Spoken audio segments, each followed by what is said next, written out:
I will be reading Matthew 9 from the New International Version.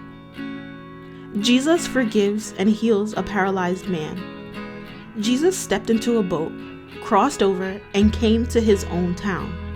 Some men brought to him a paralyzed man lying on a mat. When Jesus saw their faith, he said to the man, "Take heart, son, your sins are forgiven."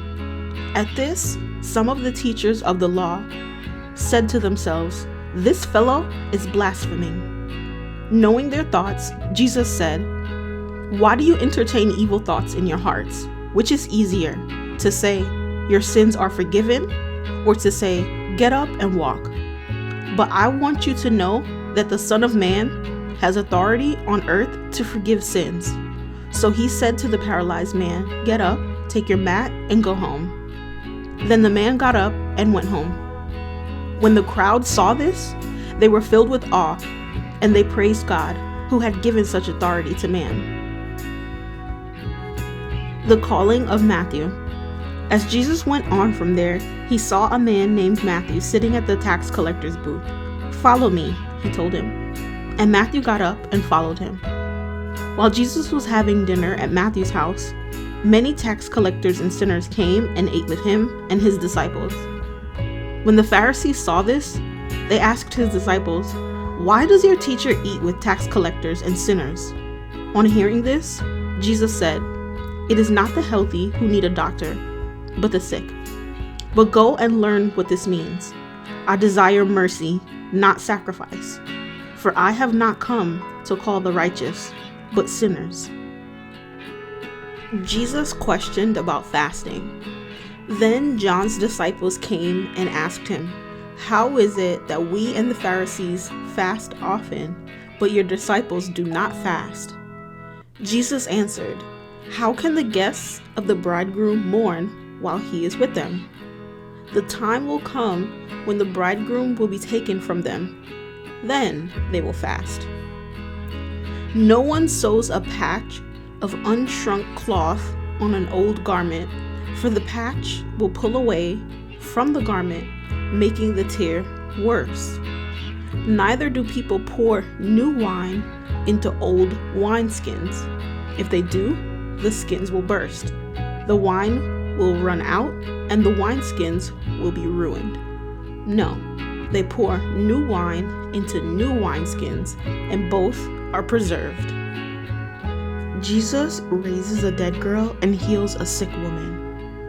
While he was saying this, a synagogue leader came and knelt before him and said, "My daughter has just died, but come and put your hand on her and she will live." Jesus got up and went with him, and so did his disciples. Just then, a woman who had been subject to bleeding for 12 years came up behind him and touched the edge of his cloak. She said to herself, "If I only touch his cloak, I will be healed." Jesus turned and saw her. "Take heart, daughter," he said. "Your faith has healed you." And the woman was healed at that moment. When Jesus entered the synagogue leader's house and saw the noisy crowd and people playing pipes, he said, "Go away. The girl is not dead, but asleep." But they laughed at him. After the crowd had been put outside, he went in and took the girl by the hand, and she got up. News of this spread through all that region. Jesus heals the blind and the mute. As Jesus went on from there, 2 blind men followed him, calling out, "Have mercy on us, Son of David." When he had gone indoors, the blind men came to him, and he asked them, "Do you believe that I am able to do this?" "Yes, Lord," they replied. Then he touched their eyes and said, "According to your faith, let it be done to you." And their sight was restored.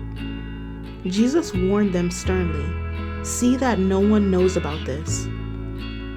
But they went out and spread the news about him all over that region. While they were going out, a man who was demon-possessed and could not talk was brought to Jesus.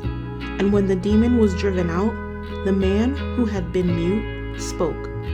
The crowd was amazed and said, "Nothing like this has ever been seen in Israel." But the Pharisees said, It is by the prince of demons that he drives out demons. The workers are few.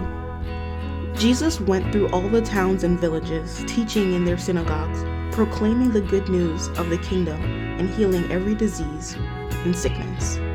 When he saw the crowds, he had compassion on them because they were harassed and helpless, like sheep without a shepherd.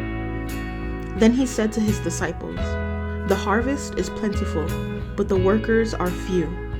Ask the Lord of the harvest, therefore, to send out workers into his harvest field."